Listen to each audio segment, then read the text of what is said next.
Welcome to the Launch to Six podcast, a podcast about how you can launch your online business from 0 to 6 figures in 24 months or less, regardless of your prior experience. Now, here's your hosts. Hey guys, welcome back to the Launch to Six podcast. You're here with me and Casper. Hey guys, what's going on? As promised, guys, we want to dive straight into giving strategies for being able to hyperfocus. As the name suggests, the ways to hyperfocus, the Goldilocks zone. Now, last episode we were talking about ADHD. So this is something that Casper has got. It's something that obviously affects him on his day-to-day, but there are also a lot of positives that come with that. But one of the big things, I think this applies to anybody, but obviously, as you say, more so to yourself because of the ADHD, is that those ways to be able to fine tune and focus. And we sort of work together to sort of put a list together. I mean, where should we start with that, Casper? Yeah, definitely. I would say, like you said, this list is quite a general set of things that could apply to anyone, but I find they apply particularly well to me, and they help me with my ADHD. But yeah, I'd say, like I mentioned in the last podcast, you've got to have an outlet for your energy. I tend to find working out works very well for me. It's a great way to channel my energy into something positive. You always feel great after working out. I also do a bit of yoga, some light stretching, stuff like that. I tend to find that has massive benefits in terms of my overall productivity, focus, and productive output throughout the day. So yeah, I'd say that's key. That's probably one of my main things as part of my routine. But yeah, Definitely. I mean, even for me personally, I find that just having a good regular training regime, a way to release some endorphins, coupled with a good cold shower. Don't you go to the gym much more often than I do? And then you go like 5 times a week or something. I mean, we're recording this during COVID times, and I'm sort of forced to my pair of dumbbells and barbell in the living room, which isn't so great. Home workout as well. Yeah, home workout. But yeah, I'm a big believer in. But yeah, I try to aim for at least 3 times a week. That's kind of two times a week is minimum, like absolute bare minimum. Yeah. But I try to aim for 3 or 4. Yeah. 4 is a good. I mean, for you with that one, how do you feel afterwards? Is it sort of mental clarity? Is it calmness? I mean, it's kind of it's like I got rid of some of my restlessness. It's like I don't feel as restless and fidgety anymore. I kind of feel like almost achy, and you get that endorphin rush after working out. That kind of that pleasant ache. Yeah, you know what I mean? I find that very calming, and I find that helps with my focus. I think that's really important. Even just going for a nice walk. I mean, we're recording this now where we are. It must be like a foot of snow outside. I'm still going out for a walk. I love it. Oh yeah, just fresh air. Me too. I love the cold. Gets you going. So we have an outlet for your energy. That's an important part of my routine. Yeah. But yeah, turning off distractions as well. I've got to turn off everything that can distract me. My phone, I find particularly distracting. I generally try and turn off all of the notifications. To stop all of the apps kind of constantly buzzing and drawing my attention away from whatever I'm working on, because it's very, very easy to draw my attention away. So yeah, getting rid of distractions is absolutely crucial for hyperfocus. But that's a general rule for anyone that wants to be productive. Yeah, huge. I think things off. The number of people, I mean, just a little tip, guys, is literally on your phone, just switch off the notifications, because most people don't realize that essentially the way that companies will design apps and notifications, it's like candy for your brain. Oh yeah, so you get ping, your attention. Yeah, think of these little endorphin rushes. Think of a slot machine. The reason people love those is ping, ping, ping, ping. It's the same thing, and people get very addicted to this. Your attention is a very limited resource. And all of these apps are competing for your attention, and they're going to use every tactic possible in their manipulative playbook to try and grab your attention. Yeah. So turning those off is huge. I think turning that those off. yeah, and then if it is important, batch it. Say right it depends, at 10 it a.m. depends what I'll you're go working check, on etc. as well. So sometimes if I'm tinkering with some hardware, if I'm kind of switching a graphics card out in my computer, then I can have a YouTube video on in the background. I mean, that doesn't really impede in my hyperfocus, and sometimes music doesn't really help. But then again, it depends on the task. It depends how much focus I need. Very often with coding, I find I need to turn everything off and just go completely silent, or go for some sort of very, very low distracting music. No, that's fair enough. I'm pretty much I'm very similar. I'll put some music on, get on point. So that ability to prime is really important. Okay, so turn off all distractions. It's pretty obvious, but I think it's a big one that people ignore. The big one, the subtle one, is definitely your phone. Switch it off if you're trying to get something done. I sleep with my phone in another room. I kind of try and keep it as far away from me when I'm in my downtime, when I'm sleeping, when I'm relaxing. I just don't want it anywhere near me, because it really distracts me, and it really interrupts and disrupts my sleep. So I want to keep it as far away as possible. But yeah, that leads me onto my next point. Is it's absolutely crucial for hyperfocus. You've got to be passionate about what you're doing. I mean, you've got to have that interest that drives you. You've really kind of, you're interested in a certain task or you're not, this kind of, because you're naturally drawn to learn more about it, to read more about it, to try and acquire as much knowledge as you can on a particular topic. So that would be a big clue for if you can hyperfocus or not on a task. Yeah, so a lot of you guys are sort of in that place where you're like, I'm thinking of starting a business, or and you're finding, I can't seem to focus at work, I'm not liking it, or whichever. There's a couple of angles here, to be honest. One is if you're in that position where you're starting a business. Equally, when you're in your business and you're finding certain tasks just not getting done because you're not, this is where the ability to play to your strengths, what you're actually passionate about, and then outsourcing the rest, I think, is absolutely. Teaming up important. with people that have those traits and those abilities that you potentially don't. Because like you mentioned, it's particularly important to find somebody that makes up that deficit. So for me, I get distracted very easily. I'm not very good at recording or documenting things, or writing down specs, documentation. So that's where you come in most of the time in the business, because I just get too distracted. My mind wanders, and I can never seem to finish or focus on those tasks.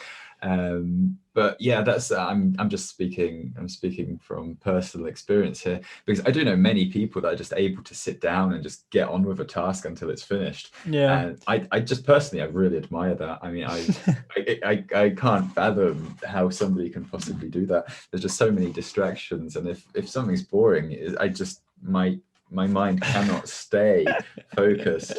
It's like I need a pair of blinkers. So no, I've always had a massive admiration for people that are able to just get on with things. My brother's one of these people that could just get on with it, and he can just kind of sit down and just carry on working until the job's done. But that's not me. So I mean, I've never really been able to do that. So I've kind of had to find all of these ways to play to my strengths, to kind of work around some of my ADHD hurdles. Yes, I mean, I think, to be fair to anybody, like, having that passion for what you're doing and being genuinely interested in tasks does help. Now, when you start a business, there are tasks that you might not necessarily enjoy, but equally, this is why in our program Launch to Six, one of the things that we actually offer as a tool, not just we teach you, we offer as a tool, is something called the a niche picker, which helps basically helps somebody go through. It's based on personality profiling, and it helps you sort of identify, because I think a lot of people sort of go through life and they don't necessarily kind of identify, oh, I'm good at this or I'm good at that. They're sort of just like, this is me. And actually being able to dig in and understanding yourself in a bit more detail actually really helps to actually definitely go, right, I'm good at this. This person's good at that. We can work together on that same goal. Whereas I think that's one of the biggest mistakes that a lot of entrepreneurs make, is the fact they partner with people who are too similar to themselves. Sure. And as a result, nothing gets done because they're all off trying to do, say, the sales, but none of them are doing the operations of the business.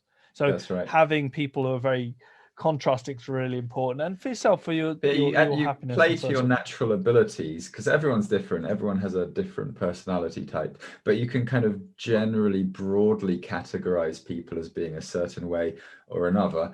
And yeah, you've just got to play to your strengths. And yeah, a key part of that, like you say, is understanding your personality type. Yeah, absolutely. So but yeah, that leads us on to the next point, which perfectly. is which is difficulty. So I find another important aspect of hyperfocus is getting that sweet spot in the task difficulty. So you don't want anything that's so easy that it's tedious and repetitive or boring, but then again, you don't want something that's so difficult that it's frustrating. You kind of want something that you're competent enough that you can just get on with and kind of work without getting frustrated, without getting distracted. It's I kind of call that the Goldilocks zone, the sweet spot.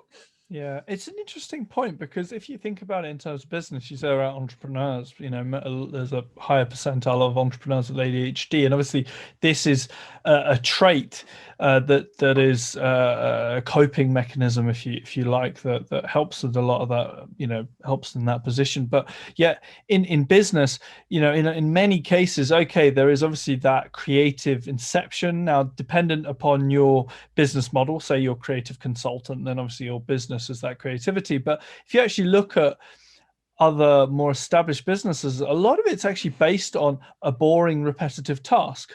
Yes. Constantly following a process that pleases your customers. Yes, which absolutely. I find is quite funny. And this is where actually partnering with people who are able to do certain bits like that, and leaving those creative tasks then becomes absolutely critical, because obviously that, as you say, that susception to becoming bored of something can become a real threat, can't it? Yeah, definitely. But yeah, I would say that's what drew me towards coding in the first place, because it's such a diverse career. There's so many different things you can do, and the tasks and the job requirements and the specifications are often so different from day to day that you're always kind of constantly having to learn new things. You're always kind of having to think about things differently. And yeah, I just found that very, very stimulating for my ADHD. So it was something I naturally excelled at. I found coding very interesting. It's a very interesting topic,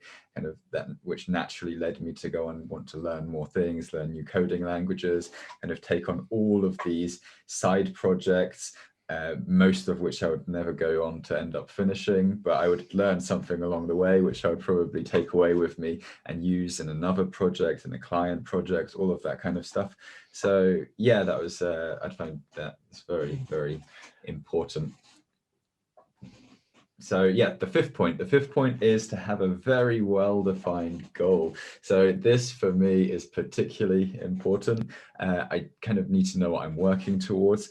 That also kind of needs to give me that feedback loop of having accomplished something that brings me a little bit closer towards that goal. So for example, with coding, I always like to use coding as an example, because I'm originally a coder, a programmer. I was a professional programmer for most of my life. So with programming, you can kind of add an additional feature. You can actually see the additional functionality that has been a direct result of the code change that you've brought about in the code base. And so it's very rewarding. You kind of like, you write a little bit of code, you execute it, and you see what it does, and you're like, wow, it's really cool. And I mean, I found, like, I mean, and we'll do, I mean, our next episode, we'll talk about working with other people. Maybe, I'll share some of my experiences working with you as someone who is with ADHD, and then versus, maybe working with a team. We can chat further. But one of the big things I've found about you is that under a deadline, you perform amazingly. We'll put, when we've got a deadline and in place, then that's when the hyper focus really sets in. As much as I hate to admit it, some of my best work has been done with like minutes to spare before deploying or before publishing some code, before shipping something. It's I hate leaving things to the last minute. I think all of my best results have been in the last minute. I mean, this is a phenomenon known as Parkinson's law, where a task will naturally fill the time allotted to it. And this is why, right. For you guys who might be students or were students at one point, whenever that was, for me, it feels like a long time ago, but it's amazing how I've had friends back at uni. It's just such a great example where that was the dissertation deadline. And I had friends who started 5-6 months before, and it took them 6 months and they handed it in. I know a few people, and I wouldn't recommend this to anybody, who started the night before and they got it done.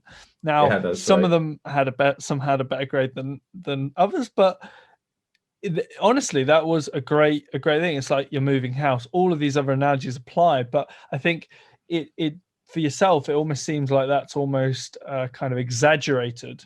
Yeah, because definitely. I mean, you know what I'm like. I'm quite boring. I'm like, right, task, and I chunk it, and I just lay it out over quite a set timeline. I like things to be done.